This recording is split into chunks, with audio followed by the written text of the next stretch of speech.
Bonjour à toutes et à tous et bienvenue sur ce plateau spécial, en ce jour spécial pour tous les Béninois. Qu'ils vous souviennent que le 23 mai 2021, dans son discours d'investiture, le chef de l'État émettait le souhait qu'il soit établi à la fin de son mandat qu'il a donné le meilleur de lui-même pour notre satisfaction commune. Le président Patrice Talon affichait ainsi clairement sa volonté de poursuivre les actions visant à révéler le Bénin aux Béninois et au monde entier. Eh bien, ce 30 juillet 2022, la volonté politique de restauration de la mémoire historique s'est illustrée avec les inaugurations de ces monuments d'envergure, des monuments révélateurs de notre identité. Dans les prochaines minutes, retour sur ces inaugurations et surtout sur les messages véhiculés. Je partage l'animation de ce plateau avec Catherine Tawes. Bonjour Catherine. Bonjour Serge. C'est un plaisir partagé. Je partage ce plaisir parce que nous allons revenir sur les instants d'émotion que nous avons vécu aujourd'hui avec le ministre du Tourisme, de la Culture et des Arts, Jean-Michel Abimbola. À vos côtés, il y aura le secrétaire général adjoint, porte-parole du gouvernement, Wilfried Léandre Ngweji, et en face de vous, l'historien qui sera sur ce plateau avec nous, Alexis Adandé. Vous êtes aussi sur ce plateau pour partager ces moments avec nous. Merci d'être là. Vous êtes précisément à Kéolok. Merci à vous, chers invités. Alors, Babalola Jean-Michel Abimbola, comment se sent-on en tant que ministre de la Culture après une journée aussi historique que celle de ce 30 juillet 2022 ? Merci beaucoup, M. Ayaka, Mme Tawes. Je voudrais saluer le secrétaire général adjoint du gouvernement, porte-parole du gouvernement, et ainsi, bien évidemment, que le professeur Alexis Adandé. Je peux dire qu'aujourd'hui, c'est l'aube nouvelle, enfin. Un nouveau jour se lève sur notre pays, le Bénin, et le président de la République a donné le là pour que chacun de nous puisse comprendre qu'il n'est pas possible qu'il y ait un développement sans une appropriation de la culture. Et je pense qu'aujourd'hui, à travers les 3 inaugurations, à travers cette commémoration, cette manifestation historique, nous donnons, le gouvernement donne ainsi le là, le déclencheur, le top de cette réappropriation culturelle indispensable pour qu'enfin tout soit possible et qu'enfin le Bénin puisse se révéler aux Béninois et au monde. Alors, j'imagine, monsieur le porte-parole du gouvernement, que vous avez vécu aussi des moments historiques. This $40 mini chainsaw is sans aucun doute, et comme l'ensemble de nos concitoyens. Partout dans le pays, si vous avez fait l'exercice d'émettre des appels ou que vous en avez reçu de l'intérieur comme de l'extérieur, Madame Tawes, vous aurez compris que cette journée du 30 juillet 2022 n'a laissé personne indifférent, aucun Béninois. Et par-delà, nos concitoyens, même des étrangers. On a connu les 3 glorieuses, n'est-ce pas? 3 dates majeures. J'ai envie de dire qu'en une journée, on a fait 3 nouvelles glorieuses. 3 nouvelles glorieuses. Et les développements qui vont suivre nous permettront sans aucun doute de saisir la portée et la dimension, mais aussi le caractère historique de ce qu'il s'est joué aujourd'hui, qui n'est pas anodin et qui forcément, mais forcément, va être un déclencheur, je dirais plutôt un propulseur de l'œuvre de développement qui est en cours dans notre pays depuis 6 ans maintenant. On a parlé d'aube nouvelle, mais nous savions déjà que depuis 2016, nous sommes entrés relativement dans cette aube nouvelle, dans cette ambition enfin de faire qu'advienne cette aube nouvelle. Et de plus en plus, les actes qui se posent, davantage ceux d'aujourd'hui, nous confortent dans l'idée, dans la conviction que cette aube nouvelle est en train de poindre et est plus que jamais à notre portée. C'est une aube nouvelle, un nouvel élan. Historien qui a fait des pérégrinations un peu partout, qui a bourlingué un peu partout, comment est-ce qu'il perçoit lui-même ce que, en tant que Béninois? Les monuments. Ouais. Oui, vous savez que le Bénin, en matière de monuments, n'avait pas hérité grand-chose de la période coloniale. N'est-ce pas? Ça, c'est une caractéristique quand on compare aux monuments laissés dans des pays, surtout du Sahel, comme le Sénégal, le Mali, Bamako par exemple. Et puis, vous avez en Guinée, puisque en Guinée, il s'était posé un problème de cet héritage sculptural de la période coloniale, et il avait été décidé, parce que vous vous rappelez les conditions dans lesquelles la Guinée a accédé à l'indépendance. Donc tous ces monuments, vous les retrouvez plutôt au musée national de Conakry. Et vous savez que dans une ville comme Saint-Louis, le problème se pose de la gestion de ce patrimoine, comme Faidherbe ayant été le chef d'œuvre de la colonisation du Sénégal d'abord et de la doctrine coloniale française dans notre région ouest africaine. Tandis que, curieusement, au Dahomey, il n'y avait pas de monument public, en dehors des monuments morts, et j'ai été assez impressionné par le point que le président a fait sur le monument que j'ai toujours considéré comme un monument aux morts, qui est à Khulakodji. On en parlera tout à l'heure. N'est-ce pas? Bon, voilà. Et ça, j'ai été vraiment impressionné parce que pour moi, c'était un monument aux morts des 2 dernières guerres mondiales. Bon, et puis, le président a dit quelque chose qui prouverait que ça avait été un monument antérieur à ces guerres mondiales. Bon, ça, je pense que la documentation a été certainement bien faite, puisque je me rappelle qu'on avait fait un petit travail de recherche sur le passé de Cotonou. Donc, vous savez que c'est pratiquement pendant la période très récente, la période révolutionnaire, que notre ville a connu ses premiers monuments publics. Puis ensuite, ça a été la période après la conférence des forces vives de la nation que d'autres monuments ont émaillé notre ville. Maintenant, le caractère extrêmement monumental des 3 édifices qui ont été présentés en font une caractéristique nouvelle par rapport à l'histoire donc des monuments dans la ville de Cotonou.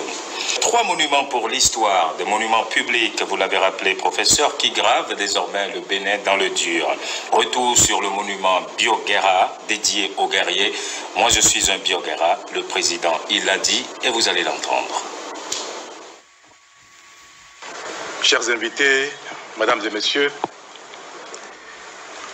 le rappel que vient de faire le ministre Abimbola d'une partie de notre histoire commune, incarnée par Bioguera, paix à son âme, me paraît tout aussi exaltant que frustrant. Exaltant car oser affronter un envahisseur aussi puissamment armé pour préserver sa liberté, sa dignité, protéger sa communauté, son patrimoine et son territoire, au prix certain de sa vie, relève d'un héroïsme qu'habituellement les peuples célèbrent sans cesse quand l'un de leurs en est l'auteur. Or, la narration, l'appropriation et la valorisation de notre histoire commune par nous-mêmes, notamment des faits aussi glorieux que ceux accomplis par Bioguera, n'est pas notre fort. Et c'est cela, mesdames et messieurs, mes chers compatriotes, qui me frustre. Nous ne célébrons pas assez ce qui est élogieux en nous et qui, chez les autres, suffit pour susciter de la fierté en soi et en sa communauté. La caricature que nous faisons de nous-mêmes, ce que nous chantons quotidiennement et transmettons de génération en génération, c'est ce qui est négatif. ce qui relève des travers humains, de manière générale, mais que nous attribuons exclusivement à nous-mêmes. Au point de les baptiser parfois de béninoiserie.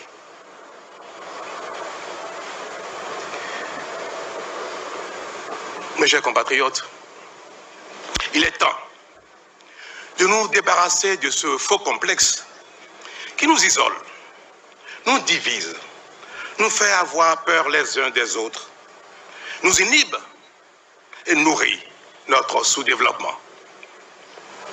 Il est temps de nous découvrir nous-mêmes, de découvrir et de valoriser ce qui est grand en nous.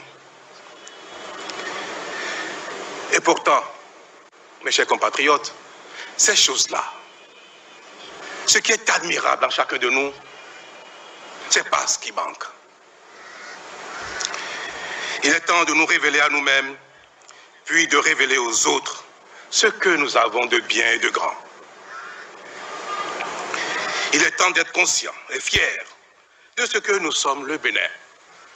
La fusion aboutie de ces anciens grands royaumes et peuples que sont Ebatonou, Eberba, Wasangari, Yoruba, Fon, Adja, Gungwama, Batamariba, Yom, Peul et bien d'autres, les uns aussi méritants que les autres. Nous convaincre qu'à l'instar de toutes les grandes nations constituées, les heurts et les malheurs ne sont pas un obstacle à l'unité, à la grandeur et au partage des valeurs. Moi, je suis conscient que je suis un Bioguera. Will the $710 driver stimulus funds really run out this week? Je suis conscient que je suis un Bioguera.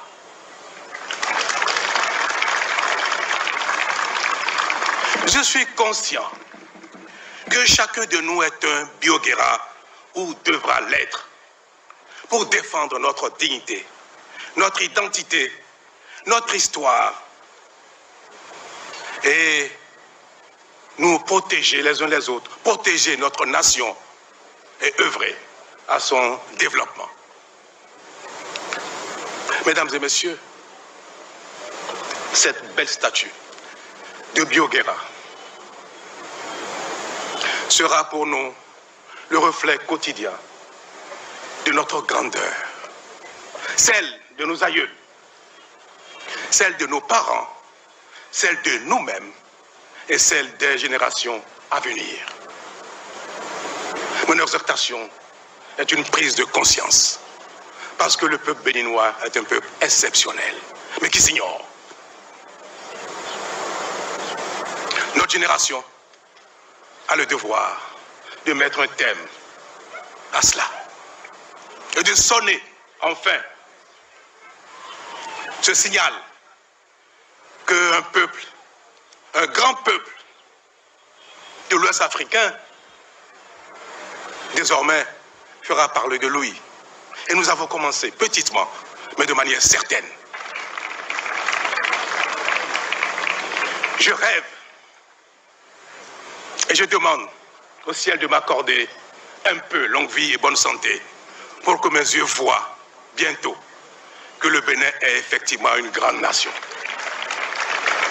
Je rêve de cela. En fait, c'est une façon modeste de dire que je suis certain de cela. Mes chers présidents, mes chers aînés, mesdames et messieurs du commandement, de l'exécutif, du Parlement, mes chers compatriotes, Béninois, frères et sœurs, le Bénin vaut bien cette certitude. Vive le Bénin!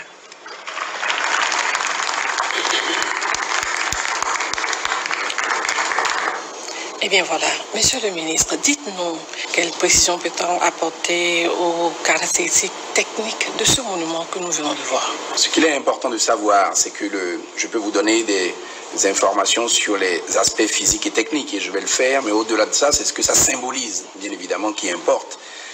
Comme je l'ai dit précédemment, C'est une statue avec une enveloppe faite de fonte en cuivre T3 pour les spécialistes, d'une épaisseur moyenne de 5 mm. C'est monté sur une structure en acier. Cela repose sur un massif en béton armé pesant 13 tonnes hors socle. Et vous avez maintenant la hauteur totale qui est de 10 mètres, dont 10 mètres de longueur, 3 mètres en largeur, 7 mètres en hauteur pour la statue elle-même.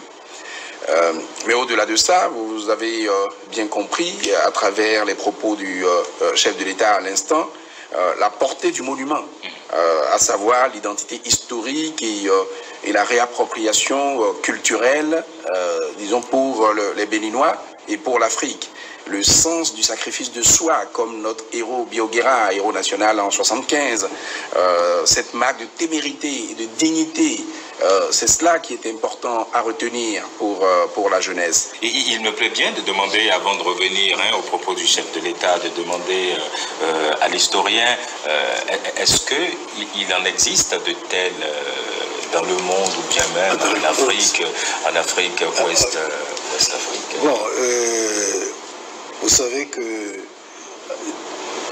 bon, je ne pourrais pas avoir la prétention de pouvoir recouvrir, mais pour ce que je sais, n'est-ce pas, les caractéristiques que M. le ministre vient de donner sont impressionnantes. Vous savez que ce n'est pas la première statue de Bioguera. Vous savez que la première statue de Bioguera se trouve à Paracou et qu'elle a été faite pratiquement sur la volonté donc populaire, et c'est avec l'art populaire que ce monument à Bioguera a été élevé à Paracou. Mais naturellement, les caractéristiques de ce monument sont assez exceptionnelles. Naturellement, on ne va pas comparer cette statue avec le monument de la Renaissance à Dakar. Parce que le monument de la Renaissance à Dakar, c'est une structure que l'on peut visiter. Donc, genre Tour Eiffel ou des monuments comme la Liberté, en plus grand d'ailleurs. Parce que c'est une des statues les plus monumentales au niveau mondial, si on peut dire, la statue de la Renaissance à Dakar. Mais ici, il s'agit d'une statuaire pour marquer un moment et un lieu. Et ça, je pense que c'est très important parce que, comme je faisais allusion tout à l'heure, spontanément, les populations ont mis en place dans les années 60, c'est dans la fin des années 60 qu'a été mise en place la sculpture de Paracou. Et je dois dire une chose qui est reliée à ce renouveau de Bioguera. Il faut dire qu'au lendemain des indépendances, en 1961 pour être précis, le nouveau gouvernement du président Maga avait voulu donner une couleur nationale. Et au niveau des forces armées, il avait été demandé que la musique militaire se départisse donc des anciennes musiques auprès de ma blonde, il fait bon, etc. Donc, il faut rendre hommage aux forces armées de l'époque. C'est le chef d'orchestre de l'époque qui a fait avec tous les soldats des différentes régions du Bénin le tour des chansons populaires. Et il y avait parmi ces chansons populaires une relative à Bioguera. Bioguera, Bassi, Kadouma, Nikida, Bioguera. Et c'est devenu une chanson militaire. Et il y a une autre chanson à Porte-Novo, sur le premier avion qui est arrivé à Porte-Novo. C'était en Yoruba. Moi, je ne parle pas Yoruba, mais c'était une chanson très populaire. Mori, Mori, Mori, Mori, Kinikan, Mofer, Fer, Tobi. Enfin, et ça a été mis en musique également pour le 1er août 1961. J'étais encore enfant, mais ça m'avait profondément marqué. Et j'ai voulu savoir un peu plus. C'est pour cela que Biorguera est allié à cette chanson populaire, par exemple. Alors, et si on revenait avec vous d'ailleurs sur la figure tutélaire de Biorguera, oui. Qui était-il fondamentalement? Bien, il y a une étude qui a été faite par mon collègue et ami, le professeur Djibril Tebbourou, qui a produit donc tout un ouvrage qui permet de retracer la vie de Biorguera. Bon, je ne ferai pas l'historique de Biorguera. Je pense que certainement ce document a été versé pour la préparation de la confection du monument et tout cela.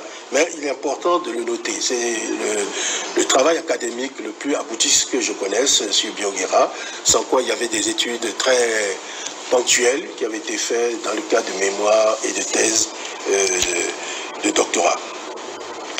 Donc, il existe, n'est-ce pas, une documentation relative à Biorguera et je prie le public qui est intéressé de pouvoir se procurer. Je crois que c'est en vente. C'est en vente à la librairie. Voilà. En attendant la librairie, je pense qu'il y a quand même quelques petites choses qu'on peut dire sur Biorguera. Ce qu'on peut dire sur Biorguera, je l'ai indiqué dans mon texte, c'est un Wassangari du nom de Bahasi Nguera. Et on connaît son père qui est Sabi Yerima. Et on connaît sa mère qui est Nyongon. On connaît sa profession, il était cultivateur, chasseur et marchand. On sait quand est-ce qu'il est né, c'est en 1856. Et on sait qu'il a été tué dans les combats à Bouara, à côté de Bembereke, le 17 décembre 1916. Donc les choses sont claires. Il est devenu héros national en 1975. Et disons, c'est un de nos résistants contre le colonisateur, et on disait de lui qu'il est un activiste et un résistant. Donc on sait ça de lui. On sait même que Biorguera est mort en même temps que son fils aîné. Les deux ont été tués dans le même combat. Donc l'histoire n'a pas retenu son fils aîné, mais Biorguera est décédé avec d'autres compagnons. J'ai ici des éléments d'histoire, d'archives militaires françaises, avec des éléments très clairs, si vous permettez. Hein. Je peux vous lire, par exemple, un télégramme ici, du 18 décembre 1916, qui dit « D'un combat heureux livré, 17 décembre matinée, Boabra, village situé 15 km nord-ouest Bembereke, entre route Niger et Bekou, chef rebelle Biorguera et fils aîné, tué, identifié parmi une trentaine de cadavres rebelles. 3 tirailleurs légèrement blessés, 2 compagnies et 2 sections artillerie engagées sous le commandement du commandant militaire, 3 obus et 6450 cartouches tirées. Commandant militaire ira aujourd'hui à Bekou pour reconnaître, disons certainement, disons les cadavres, dont 100 nouvelles. Par télégramme depuis 2 jours. Donc ça, c'est un des télégrammes militaires. Et j'ai d'autres archives militaires disons de l'armée française ici, qui nous a été envoyées, mises à disposition par la coopération française, où nous avons tous les détails. Nous avons des éléments également sur Kaba. Donc parce que quand les Français ont fini à Bomé, ils se sont rendus dans le nord, donc dans le royaume Batonou. Et quand ils ont fini là-bas, ils sont allés vers Kouandé, où également ils se sont attaqués, disons, ils se sont confrontés à la résistance, notamment de Kaba. Et là également, nous avons les éléments historiques des conditions dans lesquelles Kaba a été tué. Donc c'est documenté, et c'est très clair, et nous avons des dates très précises, qui sont des dates, des relevés militaires des opérations militaires françaises de l'époque. Moi, je suis un Biorguera. Et puis, c'est le président de la République qui l'a acclamé. Et il a dit même qu'il souhaite que tous les Béninois soient des Biorguera. Que pensez-vous de ce qu'il a dit et quel est le sens qu'on peut donner à cette parole, ces propos et qu'est-ce qu'on doit retenir prioritairement? Oui, avant de vous répondre, je voudrais juste ajouter quelques points Vous avez travaillé sur les archives militaires français. Nous, les historiens, nous faisons attention à l'utilisation d'un seul document, d'une seule source. C'est pour ça que je faisais référence au travail du professeur Debourou, qui a étudié aussi bien les archives militaires françaises auxquelles il a pu avoir accès que la vision de l'intérieur des populations par les sources orales. C'est ce qui fait que, par exemple, tout simplement, le toponyme où il est mort, c'est Baoura. Et comme c'est devenu un site déserté, ça s'appelle Baoura Bansou. Donc c'est ça, voilà le complément. En ce qui concerne votre question, à savoir... Moi, je suis un Bioguéra. Moi, je suis un Bioguéra. Il faut dire que dans les années déjà 60-61, quand on a rebaptisé des établissements qui portaient des noms coloniaux, comme le lycée Victor Ballot, par exemple, qui est devenu le lycée Béhanzin, et puis un certain nombre de camps militaires qui ont pris les noms, comme Kaba, n'est-ce pas, et comme à Parakou, par exemple, et les Bioguéra à Porte-Nouveau, c'était justement pour créer cette dynamique unitaire. Parce qu'en fait, les résistances de ces différentes personnes à différentes périodes donc, de l'action coloniale, c'était déjà le stimulant pour créer une émulation vers la dignité et l'amour de la patrie qui se constitue. Alors, aujourd'hui, quand le président affirme qu'il est Bioguéra, lui qui est de Ouida et d'Aboumé, ça signifie ce que ça signifie. N'est-ce pas? Et c'est pour cela qu'il est important que des symboles comme cela ne soient pas nécessairement fixés là où est né. C'est sûr, il y a même un mausolée qui a été récemment élevé à l'endroit de résistance de Bioguéra, mais c'est vraiment très important qu'une structure monumentale de gens soit dans une ville comme Cotonou, et pourquoi pas, on pourrait penser aussi à Porte-Nouveau, la capitale, etc. Oui. Et c'est important. D'accord, j'aimerais bien poser la même question à Wilfried Léon-Ngombedi. Qu'a voulu dire concrètement le chef de l'État? Moi, je suis un Bioguéra, invitant d'ailleurs tout le monde à devenir Bioguéra. Le professeur a commencé à rappeler un peu les origines du chef de l'État pour dire que, a priori, cela pourrait paraître paradoxal d'entendre quelqu'un qui vient de ces régions-là se proclamer, se revendiquer Bioguéra. Mais c'est là toute la dimension nationale que le chef de l'État donne à ce héros qui d'ailleurs avait déjà été consacré. Mais aujourd'hui, faire ce monument à sa gloire, en son honneur, et appeler chaque Béninois à se reconnaître en lui, le chef de l'État met en fait le curseur sur les qualités, les vertus qui ont été celles de Bioguéra, qui doivent être celles de chaque Béninois. Vertus que le ministre a rappelé également tout à l'heure, dont entre autres l'intégrité, le courage, la bravoure, le service à la République. Et moi je peux vous dire, je suis convaincu que mon grand frère et le ministre ici ne l'auraient pas oublié. Quand un jour, alors qu'on venait de faire les vœux de Nouvel An, le chef de l'État nous dit « Ce que le peuple béninois attend de nous, c'est de travailler jusqu'à n'en plus pouvoir. » Vous voyez? Donc, au besoin, aller au sacrifice suprême, comme cela a été avec Bioguéra. C'est de dire que nous devons être fiers. Et vous avez vu la teneur de son discours, cette exaltation du Béninois, des qualités du Béninois, pour nous appeler à ne plus nous arrêter seulement à ce que nous-mêmes avons passé le temps à professer comme nous distinguant négativement. Et le chef de l'État fait fort de rappeler que tous les peuples du monde ont des travers. C'est d'ordre anthropologique. Tous les peuples du monde ont leurs travers.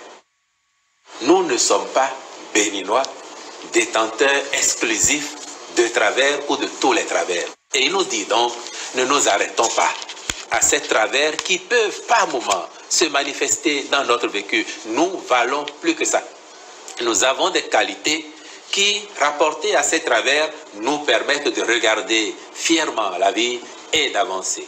Et donc, M. Ayaka, quand on fait la somme de tout cela, je pense que sans fausse modestie, il faut oser dire que ce message du président de la République, il comptera à un moment ou à un autre parmi les messages fondateurs.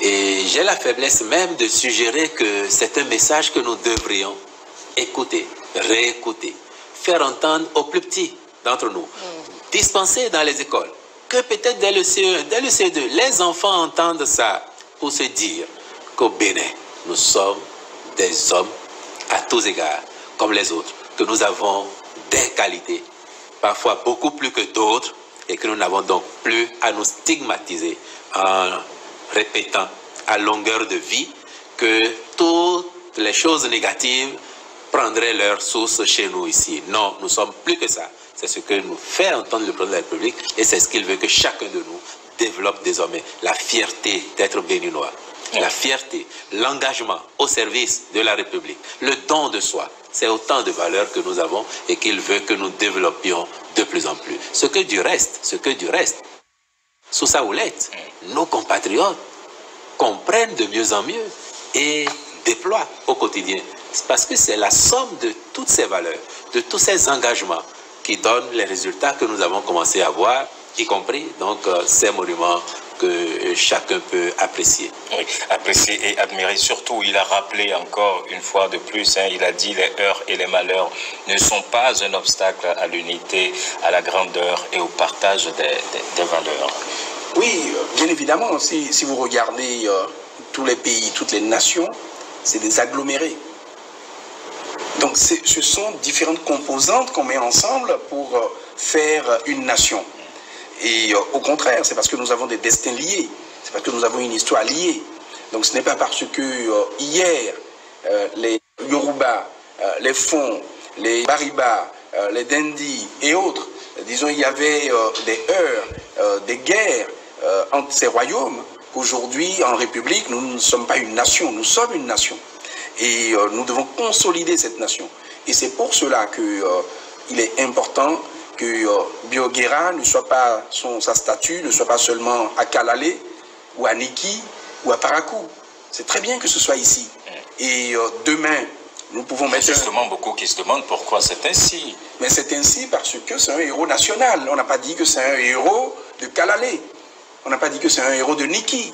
On n'a pas dit que c'est un héros de Parakou.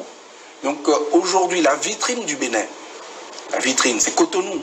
Donc que nous ayons dans la vitrine du Bénin cette figure tutélaire, cette figure historique, cette figure emblématique, c'est l'honneur du Bénin du Sud, c'est l'honneur du Bénin du Centre, c'est l'honneur du Bénin ensemble. Et il en est de même pour Kaba, vous le savez bien. Il en est de même pour Béhanzin. Et sûrement, les historiens nous aideront également à trouver d'autres dévoués ou d'autres héros que nous allons pouvoir, disons, mettre en valeur, glorifier, pour que chaque Béninois qui naît se dise, moi je veux être un Biogera. Mais moi je le dis ici, professeur Adandé, j'espère que vous êtes un Biogera, moi j'en suis un. Peut-être que je suis un Biogera imparfait, mais je suis un Biogera parce que je souhaite... En 1961, j'étais Biogera. Voilà, et je suis sûr que Ayaka est un Biogera. Je ne doute pas que Wilfrid Léand soit Biogera, certainement que Mme Tawès est Assirambé. Voilà. C'est pour vous dire que nous devons nous retrouver dans ces symboles, dans ces images. Je voudrais profiter également, parce que le travail que nous faisons aujourd'hui, c'est un travail capital. Vous savez que le chef de l'État a mis en place une commission sur les chefferies traditionnelles. Parce que nous avons besoin de nous réapproprier d'abord de notre histoire, et de réécrire notre histoire, et de sortir des caricatures que peut-être le colonisateur ou celui qui a écrit l'histoire, qui est le vainqueur, disons, a bien voulu faire de nous. Il en est de même de toutes les composantes. Quand on parle de l'histoire du vaudou, quand on parle de notre histoire, quand des gens peuvent dire que l'Afrique n'a pas d'histoire, etc., c'est à nous de faire ce travail. Et en réalité, monsieur le professeur Adondé, tout à l'heure, vous avez eu raison de parler des archives orales, mais avouez qu'il y a quand même, disons, un peu de faiblesse dans les archives orales. C'est que malheureusement, nous ne pouvons avoir aucune certitude, puisque d'une oralité à l'autre, parfois vous pouvez avoir des contradictions.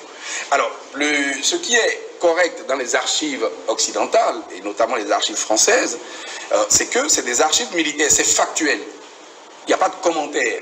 On dit, on a été sur un champ d'opération, ils vous disent exactement le nombre de balles qu'ils ont tirées. De toute façon, on les compte.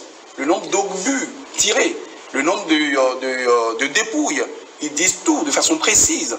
Après, nous pouvons croiser cela. Et d'ailleurs, ce que nous avons ici, ce n'est pas en contradiction avec les travaux du professeur Desbourou. Malheureusement, il est absent du territoire. Et il vous aurait confirmé tout ce que nous avons ici. Et ce que je voudrais dire également, c'est que ce n'est pas parce que nous parlons de Bioguera, que nous parlons de Kaba, que nous disons forcément que c'est des guerres coloniales. Mais dans tous les cas, c'est la période coloniale. Vous savez très bien que c'est quand les troupes françaises ont fini à Abomey, dans le Dahomey, que ces troupes sont remontées vers le nord pour pouvoir soumettre les bâtonnous. Donc le professeur peut-être va nous préciser ça tout à l'heure. Et quand ils ont eu fini avec Bioguera et qu'ils ont découragé toutes les populations en disant « votre héros, votre chef, ça y est, nous l'avons tué et on a promené son cadavre », ils sont allés maintenant, les troupes françaises, vers Kouandé. Et c'est dans la région de Kouandé qu'ils se sont affrontés aux troupes de Kaba. Et c'est là-bas également qu'ils ont tué Kaba. Nous avons les éléments d'archives qui l'attestent. Donc, effectivement, nous ne disons pas que c'est pour la colonisation. Nous disons, vous voyez bien que c'était dans les années 1916-1917. Donc, effectivement, ça correspond, disons, aux années de la Première Guerre mondiale. Mais toujours est-il que c'était une résistance contre le colon. Ouais. On va laisser le professeur réagir très rapidement et puis on va passer à... Je ne veux pas faire de polémique ni sur la méthodologie d'approche entre archives et tradition orale, mais je fais remarquer à M. le ministre que dans le Baroutem, il y a des spécialistes de la parole, ce sont les Guesseris. Donc c'est un peu comme dans les pays du Mali historique.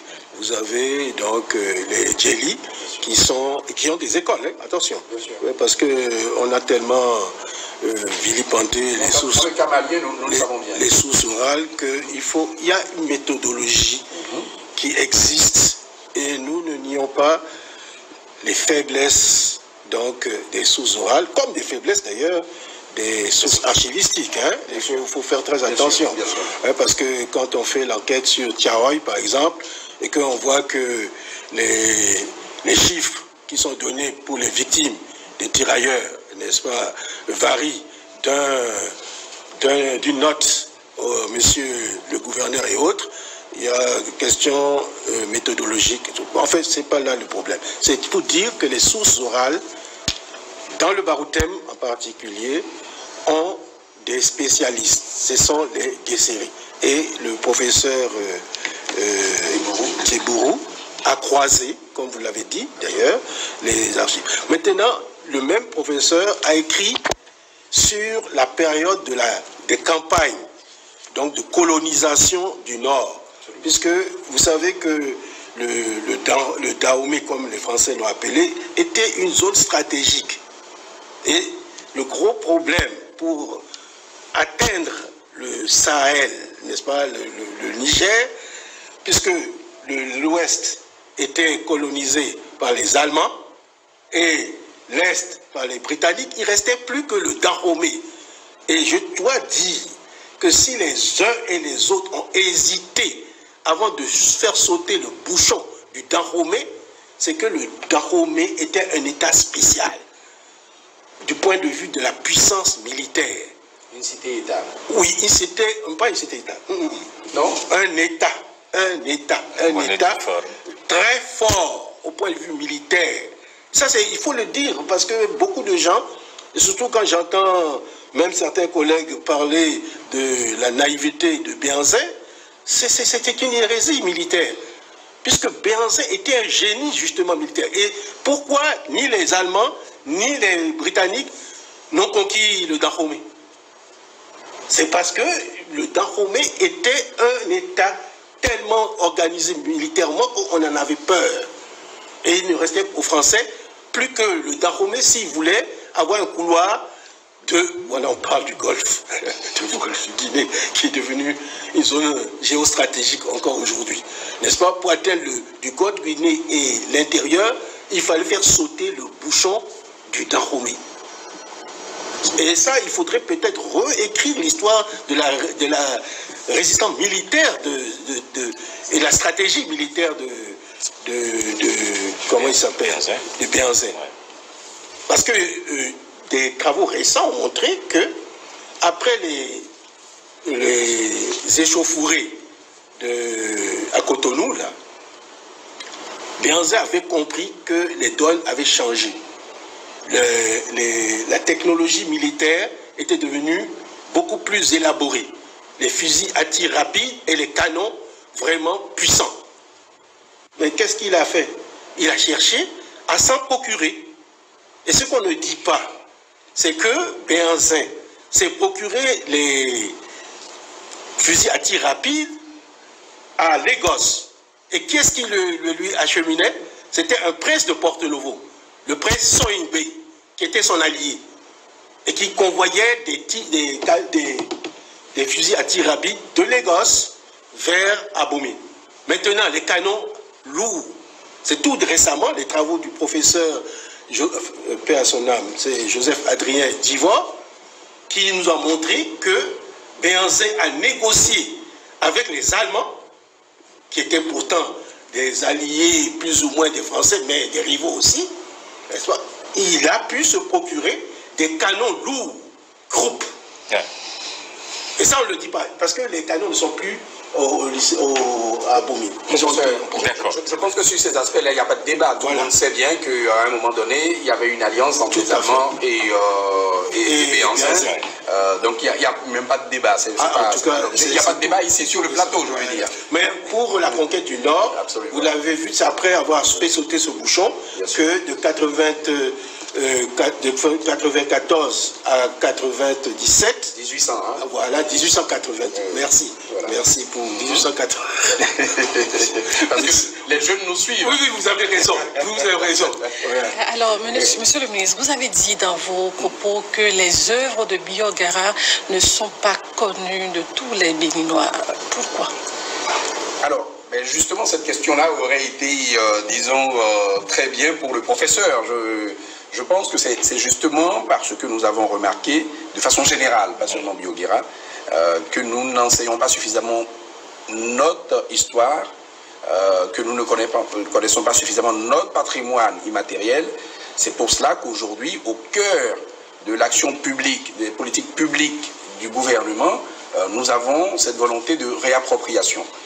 Nous avons cette volonté de, j'ouvre les guillemets, réécriture de l'histoire, pour que nous puissions maîtriser notre narratif, pour qu'on ne dise pas que, justement, nous ne sommes pas rentrés suffisamment dans l'histoire, alors que nous avons toujours été au cœur de l'histoire.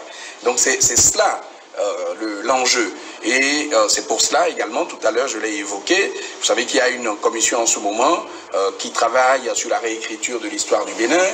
Vous savez qu'il y a une commission qui a été installée par le chef de l'État sur la chefferie. Donc tout cela vise justement à mieux connaître notre histoire, notre patrimoine matériel, immatériel, et à mieux transmettre cela à nos enfants.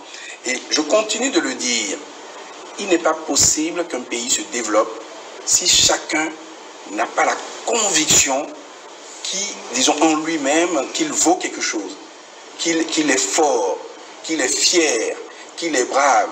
Si vous avez dans votre tête, vous êtes convaincu que vous êtes, excusez-moi, disons une lavette, eh bien, ma foi, vous n'avez aucune possibilité d'être conquérant. Et à partir du moment où nous donnons l'exemple des Amazones, nous donnons l'exemple de Biogara, nous donnons l'exemple de Kaba, nous donnons l'exemple d'un certain nombre de dévoués, chaque Béninois peut dire oui, c'est possible. Je peux effectivement être Biogara, je peux être Kaba, je peux être Tassirangbe, je peux être une Amazone. Donc voilà le travail que nous sommes en train de faire en ce moment pour que chacun de nous se dise mais je vais apporter un plus pour la fierté, pour la dignité, pour la construction de cette nation qui nous tient tellement à cœur. J'ajouterais que l'acte de ce jour apparaîtra sans aucun doute comme un antidote à cette méconnaissance dont vous parlez. Parce que vous voyez, après 1975, où il a été déclaré héros national, j'ai la conviction que en choisissant de faire comme il l'a fait là, le président de la République signe une nouvelle réhabilitation de ce héros, de ce résistant, Biogera. Et qu'à partir de là, aussi bien les chercheurs que les tout jeunes, pour eux tous, une nouvelle dynamique va se créer en matière de recherche, en matière d'appropriation du personnage et de ses qualités. Donc, soyez rassurés, madame. Cette méconnaissance, on doit la relativiser et se convaincre de ce que les temps à venir permettront d'en savoir davantage sur le personnage et, encore une fois, de s'approprier ses qualités, ses vertus. Oui, mais en même temps, est-ce qu'un monument suffit à faire se réapproprier son identité? Oh, monsieur Ayaka, moi je ne vous enseignerai rien, à vous, le spécialiste de culture. Et vous connaissez bien l'histoire de certains autres pays que nous admirons parce que nous pensions que nous n'étions pas capables nous-mêmes de faire ce que ces pays ont fait. L'histoire peut être justement un déclencheur, un levier, sans lequel, d'ailleurs, on nous l'enseigne. Si on ne sait pas d'où on vient, on ne peut pas aller loin, on ne maîtrise pas son avenir. Donc, commencer à nous réapproprier notre histoire pour savoir d'où nous venons, nous donne davantage d'allant, nous donne davantage de moyens de faire notre chemin vers où nous voulons aller. Parce que désormais, on peut le dire, il y a une vision qui porte le Bénin. Et nous savons où nous voulons aller. Et ça, ce qui se fait là, c'est autant d'ingrédients pour nous porter sur ce chemin-là. Le professeur voudrait-il rajouter quelque chose? C'est l'aspect de l'enseignement. Moi, j'ai commencé à enseigner au secondaire. J'ai enseigné d'ailleurs, mon premier poste, c'est à Kandi, n'est-ce pas? J'avais demandé d'ailleurs d'aller, n'est-ce pas, dans le Nord. Et pourquoi? C'était pour mieux connaître mon pays. Et à l'époque, déjà, il y avait des éléments que l'on enseignait. Et ensuite, quand on a fait l'école nouvelle, vous savez, à un moment donné, on a fait une réforme au début de la période révolutionnaire, qu'on a appelée l'école nouvelle. On a introduit la connaissance de ces héros nationaux. Mais le problème qui se posait à cette époque, c'est que le niveau d'information n'était pas suffisant. Moi, j'ai enseigné la résistance de Kaba, la résistance de Biogera, dans le Rolidien et en pays dans le Dogo, à Dogo. Mais nous avions des fiches seulement. Maintenant, je vous dis qu'il y a des travaux académiques qui ont été faits. Et le curieux, ce qui est curieux justement, j'ai fait des enquêtes quand on a les nouveaux programmes approche par compétences, j'ai compris qu'on a supprimé ces enseignements-là. Et c'est ça qui est grave. C'est pour cela que j'espère qu'en appui dans ce renouveau de la connaissance de nos héros, de nos héroïnes, par exemple pour les Agodiers, je dois vous dire que des travaux ont été faits par Madame Amélie Degbello. Et puis, il y a même une de vos collègues, Feu Marie-Constance Ebo Midera, qui a fait son mémoire de TV au CST sur les Agodiers. Je me rappelle qu'elle faisait des enquêtes, elle a fait des enquêtes assez approfondies et j'espère que dans vos archives, vous avez... Ça est toujours là. Bon, son mémoire, n'est-ce pas, télévisuel, qui a une certaine épaisseur. Et je dis ça parce qu'il y a un problème qui s'est posé, il y a eu une polémique, bon, qui vaut ce qu'elle vaut, mais qui a quand même une certaine portée. C'est que les Agodiers sont vraiment une image de marque de ce pays, à tel point que les travaux de Madame Amélie Degbello ont été récupérés par feu le professeur Hélène Topor d'Almeida, qui a publié, ce que malheureusement elle ne pouvait pas faire parce que elle était en année de maîtrise, de doctorat. Donc, mais vous savez que c'est hors du Bénin qu'elles sont les plus, comment dire ça, connues. Et vous savez que tout récemment, ça s'est porté en film. Donc tout cela, ça montre que nous avons, et ça c'est vrai, c'est un rappel tout à fait juste de dire que ce pays a un potentiel d'apport à l'Afrique, au monde, important. C'est pour ça qu'il vaudrait mieux que le Bénin se décide à donner le nom qu'elle se donne elle-même et faire comme les Allemands ont fait sur le monument qu'ils ont offert à Abomey, que beaucoup de nous ne connaissons pas. Les Allemands ont offert au peuple du Dahomey un monument qui est bâti près des palais royaux, mais qu'on ne visite très peu. Et ils ont donné une dédicace en bas, en fongui, half Dutch et en français, la langue officielle de ce pays. Pourquoi ne feront-on pas la même chose pour nos monuments, n'est-ce pas, en une langue nationale, en une langue, n'est-ce pas, ou deux langues nationales, et en anglais et en français. D'accord.